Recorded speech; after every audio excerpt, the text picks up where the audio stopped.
Recently I made two videos where I was talking about some problems in ranked bossing and some suggestions that I had to fix them. In the most recent one you voted on my suggestions and the results are quite surprising. In this video we're gonna take a look at the results and wrap up this rant series. So digging straight into the results, the first vote we did was about which game mode was your favorite. As expected, the time-based events won by a lot. Time-based events are fundamentally different from the other two, so I suggested that we scrap the least popular mode, least tiers, to be able to do least cash and time-based events every other week. In my first video in the rant series, I mentioned that more and more ranked players who originally hated the new game modes are starting to grow accustomed to them. It's still not their favorite game modes, but they're starting to enjoy them more and think that the variation might be good after all. Turns out that this is even more true than I expected. The votes on my suggestions show that out of 364 participants, only 147 voted for this suggestion, so that's 40.4%. I expected it to be around 60%, consisting mostly of voters who chose time-based events as their favorite, as I expected a lot of them to want to remove one of the other two game modes. And I think this is good, not only because I personally like least tiers, but because the odds of Ninja Kiwi removing a game mode that they worked hard to put in the game is unlikely. So I think you would probably need a lot more than 60% to make something like that happen, so I'm glad to see that a majority does want all modes to stay in the game. Another idea I suggested was that we create a whole new set of medals that don't suffer from the same problems that the current ones do, and let them be obtainable in a monthly boss event that also has a permanent leaderboard. This suggestion was a bit more popular, getting 227 out of the 364 votes, so that's 62.4%. And here I got a lot of good feedback. First of all, the idea of a permanent leaderboard was liked in general because it gives much more recognition to the top players, but there were some problems. The big problem that was brought up with having a permanent leaderboard is that even if we base the new permanent leaderboard on the new medals only, eventually the top players will have so many medals that it will be impossible for new competitive players to ever catch up and get to the top, which is the ultimate demotivation and was something that I didn't think of when I ultimately made this suggestion. So is there any way we can get more recognition to the top players in game without demotivating new ones from trying to become the new number one?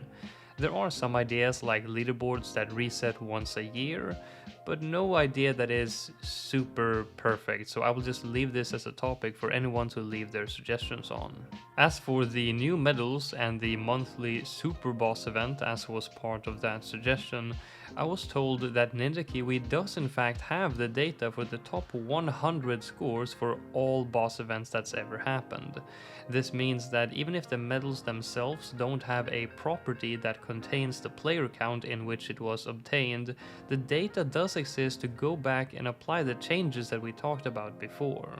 For every first, second, third and top 50 medal we can do as I suggested, adding a number to the bottom of the medal to convey in which player count they were obtained in. It will be a boring and tedious task for the poor Ninja Kiwi employee that gets designated that task, but it will be so worth it for the competitive scene. Now, apparently Ninja Kiwi has given out some medals manually, so they might not hold the data for those medals, but the majority does, so the point is that it can be done with existing medals. The idea of separating the medals depending on player count did not get its own voting option, but I bet if it did, it would rank just as high as the top two suggestions. So if we can do that with the existing medals, then we don't really need new ones. A lot of people thought it would be fun with some kind of larger, more special events than the weekly ones, but if we do not create the new medals for them, then what's the point of the new super event? So as for this suggestion overall, here is probably the best solution for now. Go back and use the previous leaderboard data to separate the medals based on player counts to make sure all medals has this property. As for special boss events and new types of leaderboards, while attractive ideas might be a thing for the future if someone can come up with a design that deals with all the problems that comes with such ideas. For now, I think if they can fix the medals, that's good enough. The next idea was to make the ranked rewards more top-heavy. This one got 284 out of 364 votes, which is 78%, which is a very widespread support. On screen is the current reward table and the one that I suggested. The idea is that we need a new table that gives more incentive to get really good and score higher, but there were some problems that were pointed out in my suggested table. First of all, I removed the reward for the top 75%. The idea here was that in any real competition with real money, no one scoring this low would get a dime. In fact, no one in the top 10% would get a dime either in any real competition. One of the big problems here is that there is actually a medal already that exists that is given out to the top 75%, so we can't remove that part of the table completely. Now, some said that lowering the rewards for the bad scores will demotivate new players from playing ranked. Now, my original idea was that the rewards were so low for the bad scores anyway that it wouldn't affect much. But after giving it some more thought, I definitely think you're right. The biggest problem I see now with my old suggestion is removing the trophies completely from the lower part of the table. Trophies are the main reason a lot of players play ranked at all. You get a total of 30 trophies just from completing the normal boss in non-ranked.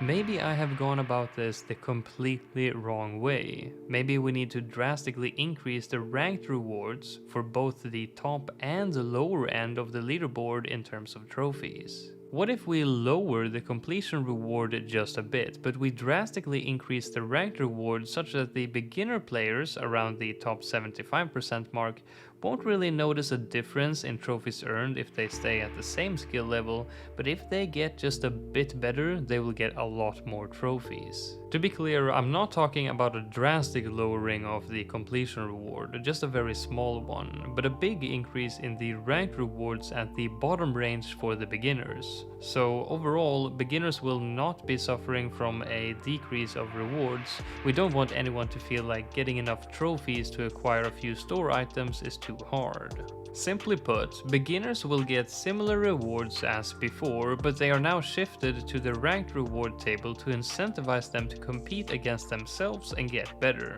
Take a look at the new suggestion. It is much more generous to beginners while still having an exponential increase as you get higher as in any real sport, in an attempt to always keep motivating you to get better. At the moment, the rewards are the same for all co-op tables as the solo ones, even though solo is a lot more competitive. Should the co-op tables be a slightly cut down version of this table? Probably.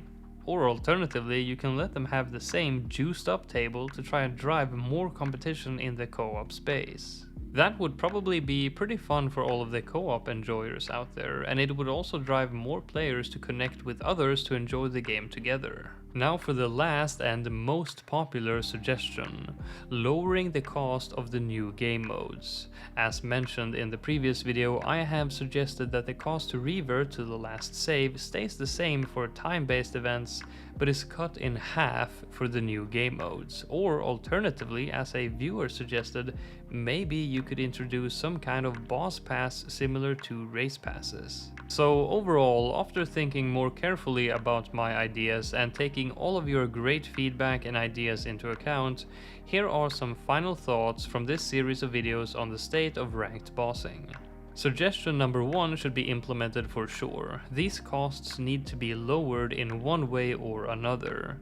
Number 2 should also be implemented. The reward table needs to give more incentive to become really good at the game while also not discouraging the complete beginner. Number 3 should not be implemented. Bigger boss events and a permanent leaderboard with new medals are some cool ideas, but they would need to be very carefully designed to work as intended. Instead, Ninja Kiwi should use old boss data to make existing medals distinguishable based on the player count they were acquired in. As for number 4, as I mentioned, I was happily surprised to see that most players wanted to see least tier stay, so this whole suggestion can be scrapped. So these are the final suggestions that I have for increasing the popularity, fairness and competition of ranked bossing right now. When discussing these ideas, a lot of people also talked about other ideas they thought would be great for bossing, not in terms of driving more competition, but just things they would like to see in the game. One of the most popular ones was to introduce a countdown timer to see when you are about to start getting penalty. A great idea in my opinion. Maybe we will do a video on more general ideas meant to improve the overall experience at some point in the future. But for now, that will do. The rant series is over and it's back to regular content, whatever that is. Thank you for watching this video, leave a like if you enjoyed it, and I will see you in the next one.